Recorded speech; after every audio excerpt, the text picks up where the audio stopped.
Dear colleagues, ladies and gentlemen, welcome to the NVM Cardiology Meeting Reflections for Redcliffe Cardiology.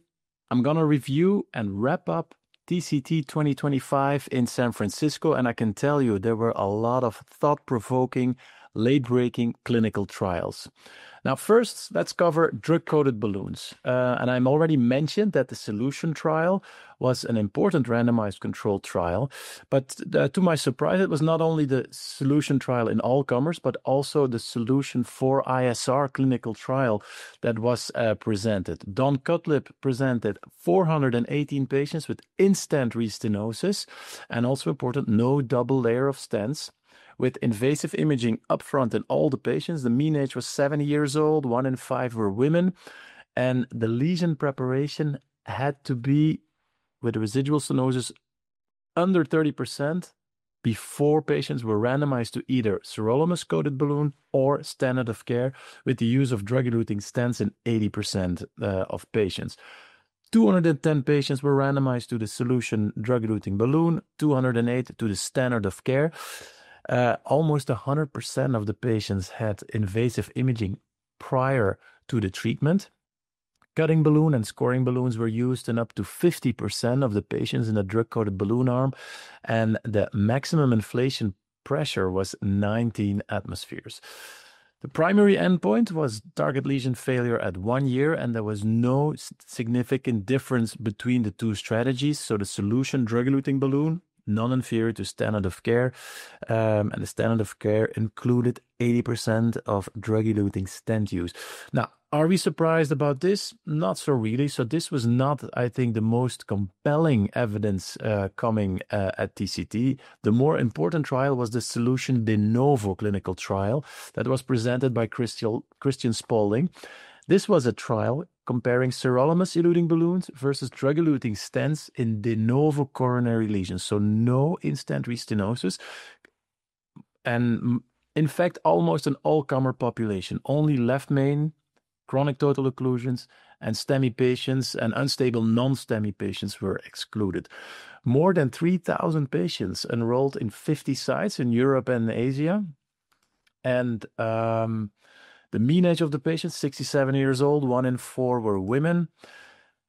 Interesting, the SELUTION drug-eluting balloon strategy. And this is important because this is how you need to use, I think, drug-coated balloons. You had to do 1-to-1 sized pre-dilatation. Then you follow by a 1-to-1 sized SELUTION drug-eluting balloon. And you have to keep the balloon inflated for a minimum and preferably 60 seconds. And then there was also some guidance on when to escalate to drug-eluting stents, and that was when the residual stenosis was more than 30%, when there was a high-risk dissection, or when there was an FFR below 0.8. The drug-eluting stent strategy was standard of care, so current generation approved devices were allowed, and all patients could be pre-treated with whatever adjuncts that were necessary. The primary endpoint results, there was no difference in target vessel failure at 1 year, maybe numerically a little bit more clinically driven target vessel revascularizations, but all in all, at 1 year, no difference. So this is really a large investigator-driven randomized controlled trial. There were no acute or late safety concerns out to 1 year with the use of drug-coated balloons out to 1 year. And it's also of interest that 80% of the patients in the drug-coated balloon arm did not require a stent. Very important. And I think interesting study.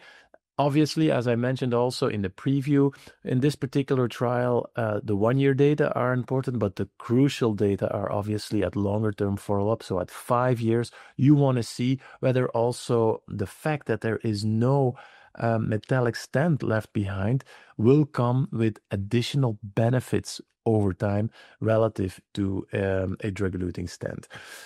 These data were very interesting, and they were also at odds with the CAGE-3-1 trial. And this is a Chinese randomized controlled trial that also compared drug-coated balloons versus drug-eluting stents, and they presented 3-year outcomes. The more than 2,000 patients were randomized. to either the SWEDE sirolimus drug-coated balloon or the Firebird drug-eluting stent. And we already knew from the publication in The Lancet last year that drug-coated balloons were inferior to drug-eluting stents in terms of the composite primary MACE endpoint at 2 years. Here we're talking about 3 years. Turns out that the differences between the drug-coated balloon and the drug-eluting stents was basically maintained, with drug-eluting stents outperforming the drug-coated balloons. So more target lesion revascularizations, but we have to be careful with the extrapolation of these data. They're coming from China. Not all drug-coated balloons are created equal. So I definitely look forward to the 5-year follow-up data of the SELUTION de novo randomized controlled study. Now let's move from drug-coated balloons to calcium modification technologies. And we had a couple of interesting randomized controlled trials. And the first one by Suzanne Barron is the SHORTCUT trial. And this was a randomized controlled study evaluating lesion modification of calcium with a cutting balloon, with a Wolverine cutting balloon, or calcium modification with the shockwave lithotripsy. An investigator-initiated study, 413 patients coming from 21 sites in the United States. And the primary endpoint was the post-procedural stent area at the point of maximum calcification as measured by intravascular ultrasound. The interesting part of the study was that they pre-stratified also for planned use of rotational atherectomy. So before you would come in with the cutting balloon or the lithotripsy, patients could receive rotablation, but that had to be pre-stratified. Now, lithotripsy was used with devices that were 1-to-1 size to the reference vessel diameter, and the number of pulses that could be delivered were per operator's discretion. The cutting balloon sizing was a little bit different. It was sized 0.5 millimeters smaller than the reference vessel diameter. And also of note was that it was recommended to inflate the cutting balloons at high pressure, so up to 16 to even 20 atmospheres. And the use of intravascular imaging was strongly recommended prior to randomization and was mandatory after the randomized device had been used. Mean age of the patients, 72 years old. A quarter of the patients were women. And these were very calcific lesions. I think nodular calcifications were present in a quarter of all patients. More than 50% of the patients, or approximately 50% of the patients, had circular calcium. So this is the real deal. And in terms of femoral access, more than 50% of the patients required or were treated using a femoral approach and not a radial approach. And the number of pulses in the lithotripsy arm was 90, the median number of pulses. And this means that basically operators were using practically all the pulses and the full capacity of the lithotripsy. Now, in terms of the primary endpoint, there was no difference between the two treatment strategies. So no difference in minimal stent area, whether lesion modification was done by a Wolverine cutting balloon or a lithotripsy. There was also no difference in the major adverse cardiac or coronary events. But the important message here was that the use of lithotripsy was much more expensive than a cutting balloon. And I think that is a very important observation that, basically a cutting balloon might be an economically more attractive way of lesion modification in an all-comer population. And I think this is exactly what we have to bear in mind. All these specialized calcium modification technologies like rotational or orbital atherectomy and lithotripsy are not designed for all-comers.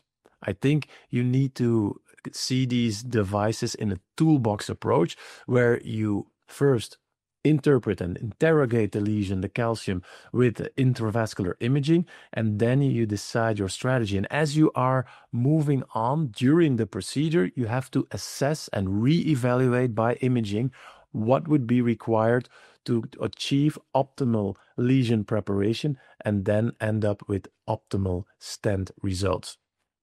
An interesting second observation was that in as I mentioned, they pre-stratified for rotational atherectomy before the use of the cutting or the lithotripsy therapy, that in patients where there was no planned atherectomy done, the use of the Wolverine was inferior to lithotripsy. So that also tells you something, that in very challenging anatomies, tight lesions, that it might be worthwhile to first do a rotational atherectomy before escalating to stenting.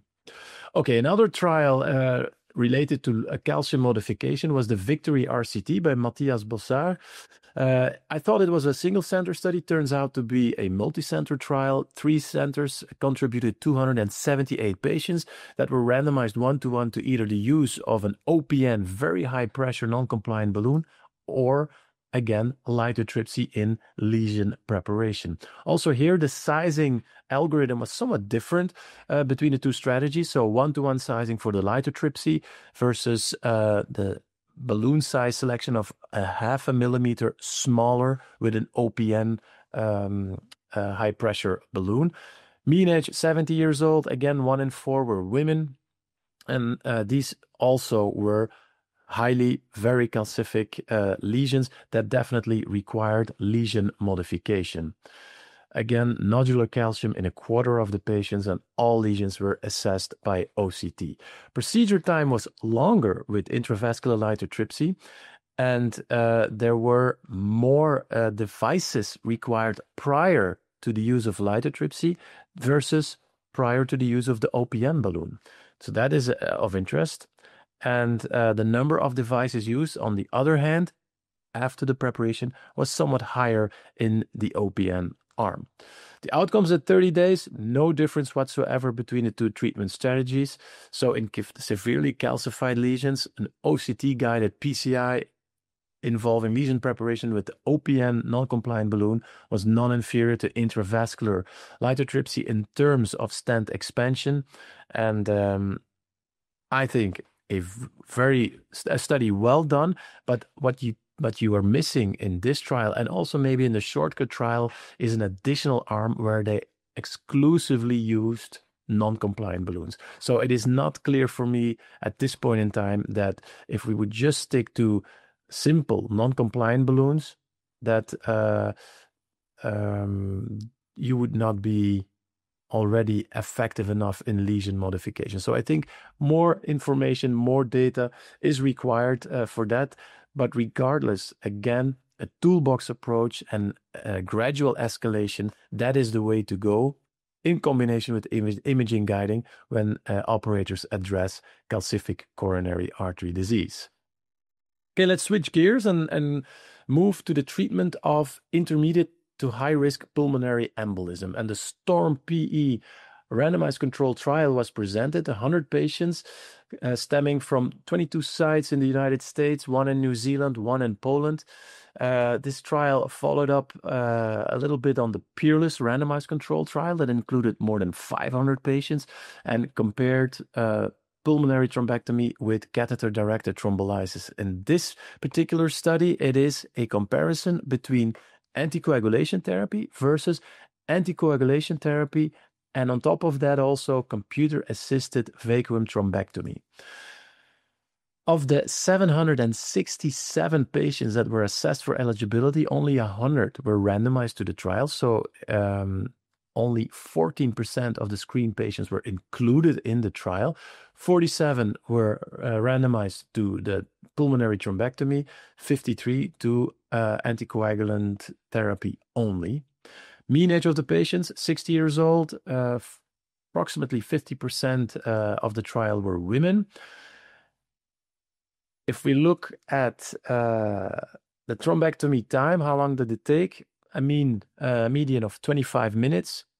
Estimated blood loss around 300 cc, so that is not negligible. Technical success was 100%, and there was immediate reduction in systolic PA pressures and mean arterial pressures. Now, the primary endpoint was the effects on the RV to LV ratio, and this was dramatically lower with pulmonary thrombectomy versus no pulmonary thrombectomy. So the relative reduction of this RV-LV ratio was 30% with pulmonary thrombectomy versus only 13% with anticoagulant therapy only. Also important to highlight that the use of pulmonary thrombectomy can have some complications. There was one patient that had hemoptysis and also had a cardiac arrest that needed to be resuscitated, and that was successful. And another patient suffered a cardiac arrest during TVT thrombectomy using another device 5 days after the index procedure. So a little bit different profile of treatment and outcomes with pulmonary thrombectomy, but all in all, I think this was yet another trial that seems to support the use of pulmonary thrombectomy, not only in very high risk patients with pulmonary embolisms, but also in patients with intermediate to high risk pulmonary embolisms. Okay, let's move to the treatment of aortic stenosis. And I already mentioned 7-year data of the PARTNER 3 low risk trial would be presented. And Michael Mack presented indeed these data. So there were some rumors that there was a difference in outcome over time, the longer term after the index procedure. So we are aware of the fact that within the first year, TAVI seems to outperform and seems to be associated with fewer complications and adverse events than surgery. But the question is, are these curves then crossing and separating further over time? So 1,000 patients were randomized to either balloon expandable TAVR or surgery.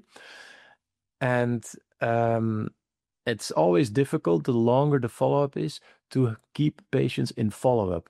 The good thing is that in this trial, they also did a vital status sweep. And that means that they at least look at mortality of all patients. Now, the mean age of the patient is 73 years old, the STS score less than 2. 2/3 of the patients were men. And the important primary endpoint at 7 years was that there was no difference between the two treatment strategies in terms of this composite endpoint of death, stroke, and rehospitalizations.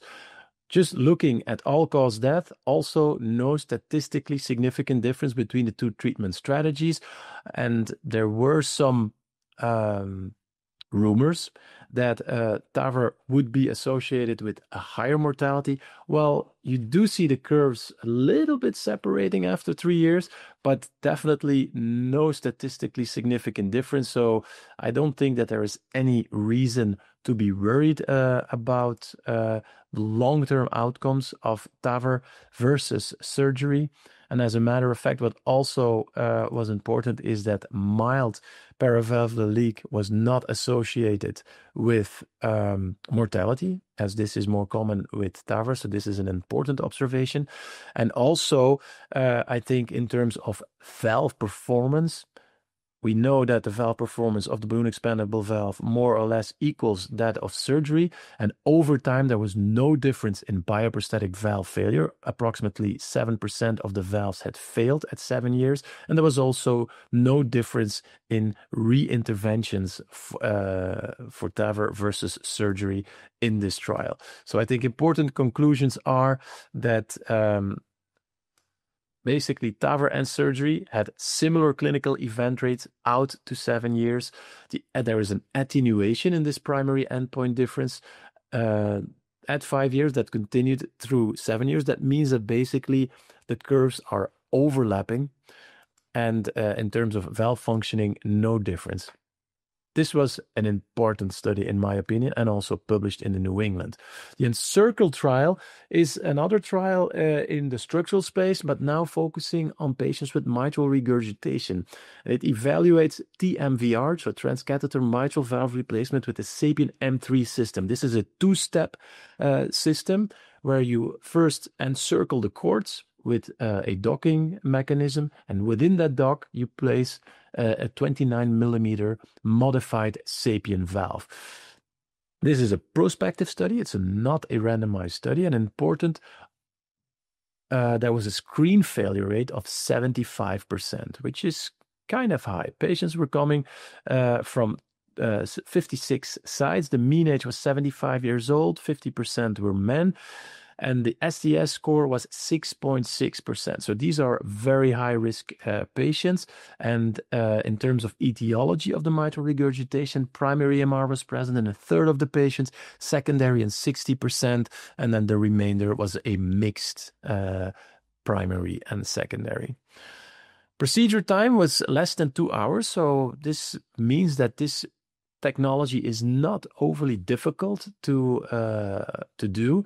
Interprocedural death, 0%. No patients required a conversion to surgery, so this is good. And paravalvular leak closure was required in 5%. So good numbers in terms of MR regurgitation. The M3 device was very effective. No patients with more than mild MR. The majority had 0 MR. Looking at heart clinical endpoints, all-cause death rate at 1 year was 14%, and heart failure hospitalizations occurred in approximately 17%. I think an important observation was in terms of stroke. At 30 days, the stroke rate was 2.7%. That is basically in keeping with my expectations, but at 1 year, it was already more than 9%. And this was also in concert with significant leaflet thrombosis in up to 7%. So that tells me that maybe there is something going on with the antithrombotic regimens that we were using during the trial. And granted, if patients had atrial fibrillation, they were receiving oral anticoagulant therapy. But I do believe that a deep dive in this antithrombotic strategy is valid. And the question is, would we not need to treat our patients with longer vitamin K antagonist treatments after a TMVR? Because this is not only with the M3 device that we have seen valve thrombosis in the context of TMVR. So interesting stuff. Okay, there are more PCI trials that we need to highlight. One was the 10-year outcomes from the NOBLE trial. The NOBLE trial was a randomized controlled trial looking at PCI for left main stem disease versus CABG. Patients were 1-to-1 randomized.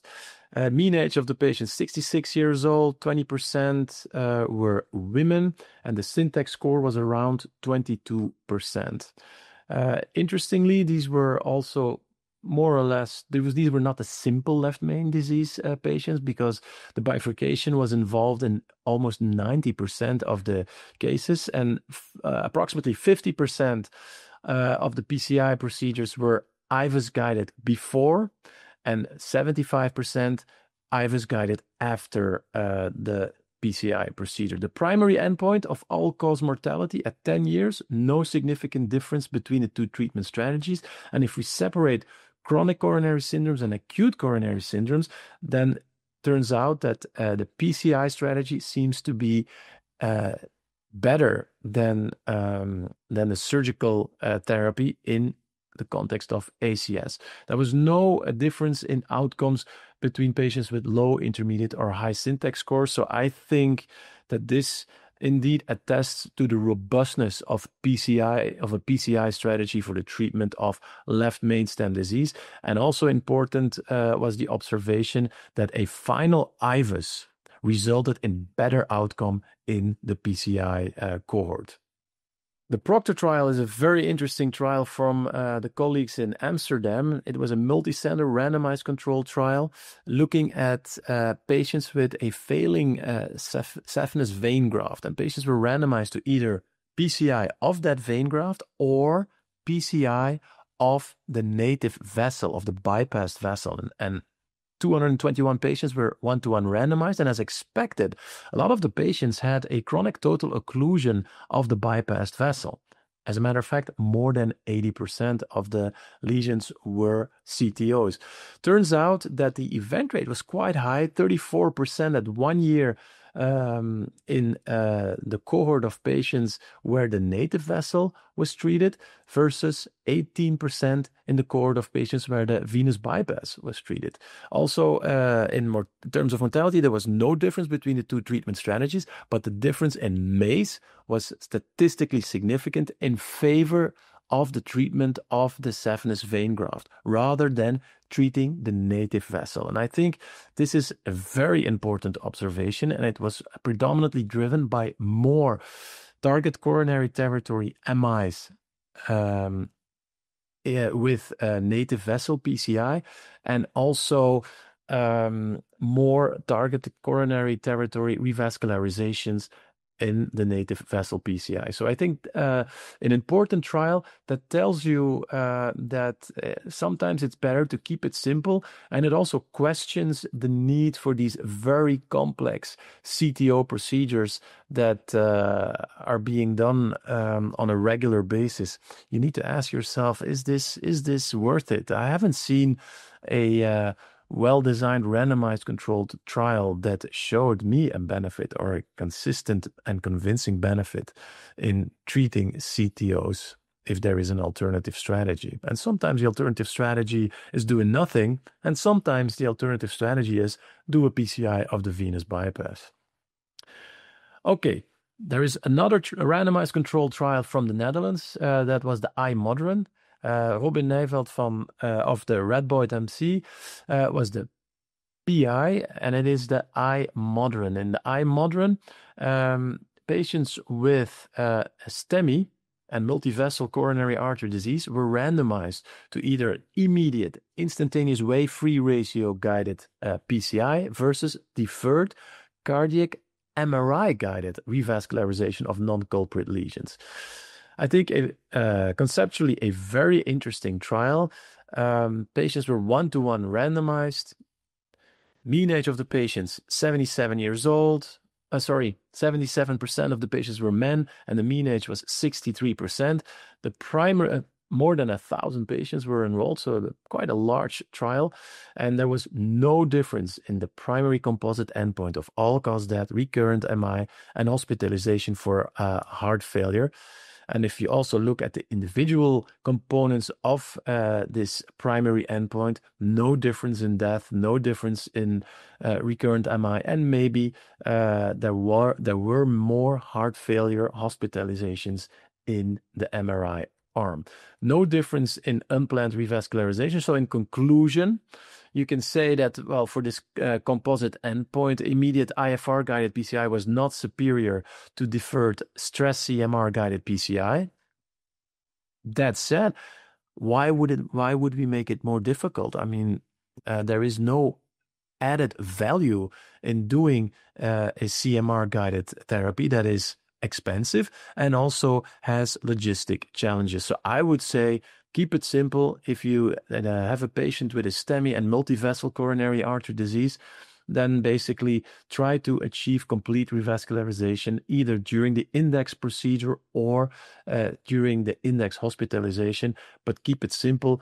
And whether or not we need to use coronary physiology, that still is unclear to me, because don't forget that the Flower MI randomized controlled study from France a couple of years ago was a negative trial and suggested that there was no added value of doing coronary physiology in this patient population.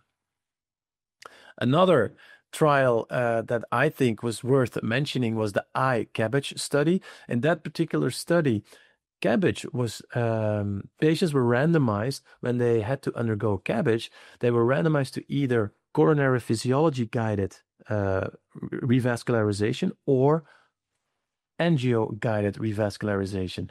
The primary endpoint was an incidence of surgical graft occlusion or hypoperfusion as assessed by CT scanning. Very interesting trial. 3/4 of the patients, again, were men, and the mean age of the patients was 65 years old. The interesting part here is the lower the IFR, the higher the patency rate, both of the Lima graft as also the venous bypasses. And also important, 70% chance of graft failure if the IFR was more than 0.85 at the 3 years follow-up. So I think this is a very important observation that tells me that it is worthwhile in stable patients who need to undergo bypass surgery to interrogate the lesions up front and see whether from a coronary physiology point of view, these lesions are significant, yes or no. If they are not significant, surgeons need to defer and do not need to bypass those territories. The INFINITY SWEDEHEART RCT is another interesting randomized controlled study looking at the bioadapter drug-eluting stent. And this bioadapter stent is an interesting stent design where there is a scaffold, cobalt chromium scaffold with temporary bioresorbable polymer-coated connections. And these connections, they resolve over time, and that makes the stent more flexible and more adjustable to the normal coronary dimensions and also coronary physiology. So it restores vasomotion and also allows for positive remodeling. Now, we already know from the bioadapter RCT that at 2 years, the target lesion failure rate with an onyx stent was higher as compared to the bioadapter stent.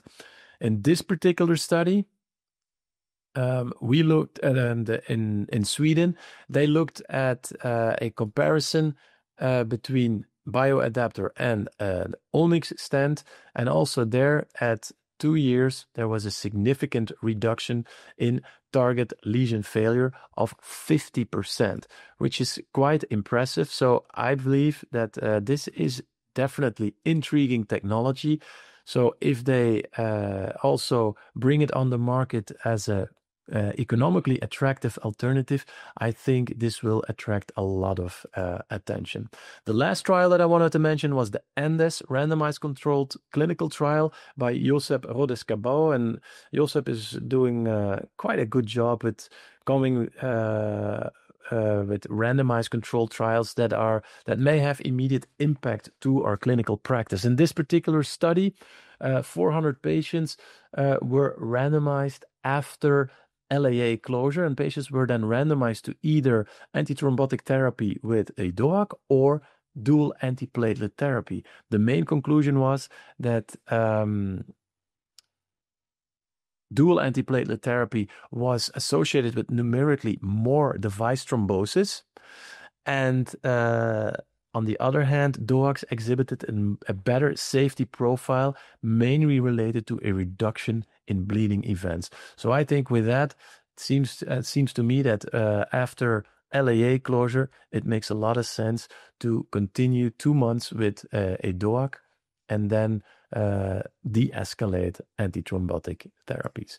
With that, I end my wrap-up of the late-breaking clinical trials at TCT. I hope you liked it. It was a lot of material, a lot of information, but I do believe a lot of thought-provoking and valuable data to be shared. Thank you very much for your attention. Let's stay connected and let's stay well. Bye-bye.